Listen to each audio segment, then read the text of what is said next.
Ya, pemirsa masih bersama kami di Apa Kabar Indonesia Siang. Kita hadirkan informasi selanjutnya untuk Anda di mana Polres Lampung Selatan ini menangkap seorang kepala dusun yang melakukan penganiayaan terhadap seorang remaja berusia 19 tahun. Korban tewas setelah menjalani perawatan selama 1 minggu di rumah sakit.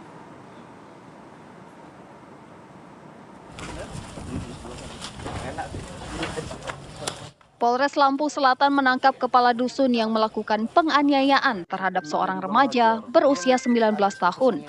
Kejadian penganiayaan yang mengakibatkan korban meninggal dunia terjadi di Dusun Sarirejo, Desa Natar, Kecamatan Natar, Kabupaten Lampung Selatan akhir Januari lalu. Kejadian bermula ketika pelaku mendatangi rumah korban dengan alasan ingin melerai perselisihan, namun justru melakukan penganiayaan terhadap ibu korban. Tidak terima tindakan tersebut, korban kemudian berusaha mengejar pelaku yang melarikan diri.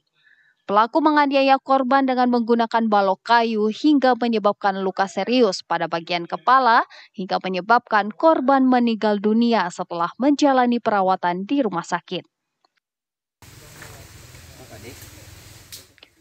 Polres Lampung Selatan melakukan pencarian terhadap pelaku dan melakukan proses autopsi dengan membongkar makam korban untuk mengetahui penyebab kematian korban. Dia ngintip adik sepupu saya ini. Dia mau dimediasi, malah ibunya ngebukin anaknya. Oh, kita lerai jangan digebukin bu anaknya di sini gitu kan. Terlapor melakukan ya mungkin penganiayaan juga kepada ibunya, ibu si korban, juga akhirnya ibu si korban terjatuh terbanting. Kemudian saat itu karena si anak ini tidak terima, ya almarhum ini saat itu juga melakukan ya mencoba untuk membalasnya seperti itu ya. Tersangka H dijerat pasal tentang penganiayaan yang mengakibatkan kematian dengan ancaman hukuman maksimal 7 tahun penjara. Dari Lampung Selatan, Lampung, Pujiansyah, TV One mengabarkan. Ya pemirsa, untuk mengetahui bagaimana sebetulnya kronologi dari kasus ini telah bergabung bersama dengan kami di siang hari ini AKP Nikolas Begasyudi Kurnia selaku Kasat Reskrim Polres Lampung Selatan. Selamat siang Pak. Selamat siang. Baik, Pak, ini mungkin bisa dijelaskan kronologi awal dari kasus ini seperti apa, Pak? Ya, dapat kami jelaskan. Jadi kejadian bermula di tanggal 23 Januari.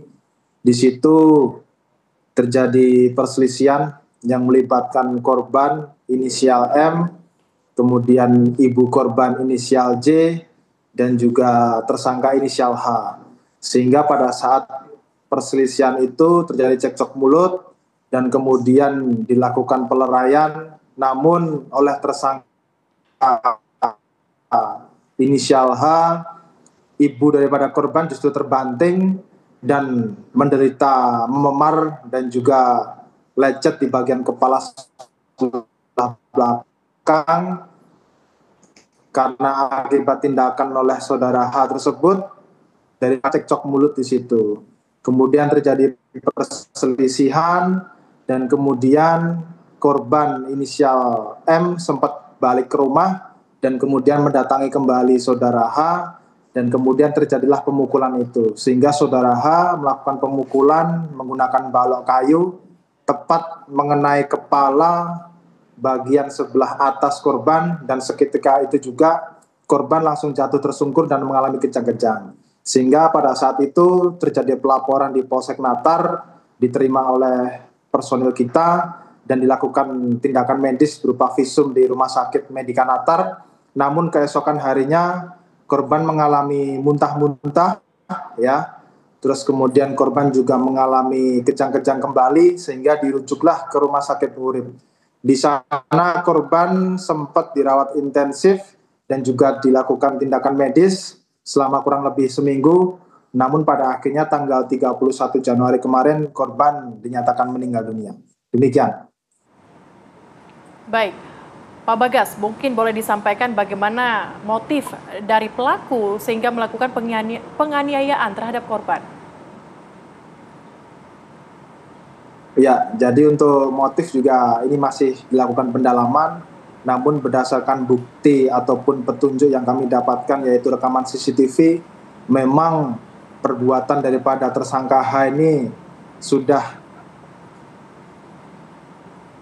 dipersiapkan terlebih dahulu untuk balok kayunya, ya, sehingga pada saat itu juga korban dihantam menggunakan balok kayu tepat mengenai kepala bagian atasnya. Ya, ini kejadian bermula dan timbul dari adanya perselisihan, begitu ya.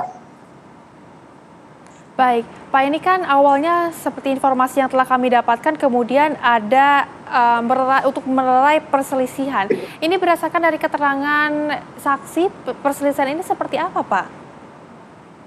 Ya, ini keterangan daripada saksi-saksi juga sudah kami lakukan pemeriksaan dan juga pendalaman bahwa di situ ada selisih paham, ya, diduga daripada korban melakukan perbuatan mengintip tetangga, ya, demikian.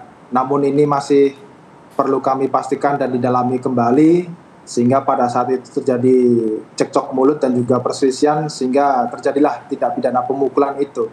Dan terhadap tersangka sudah kami lakukan penahanan, ya, kami kenakan pasal 351 ayat 1 dan juga ayat 3 sebab dalam perkara ini terdapat 2 korban, yakni dari ibu korban sendiri dan juga korban inisial M sendiri.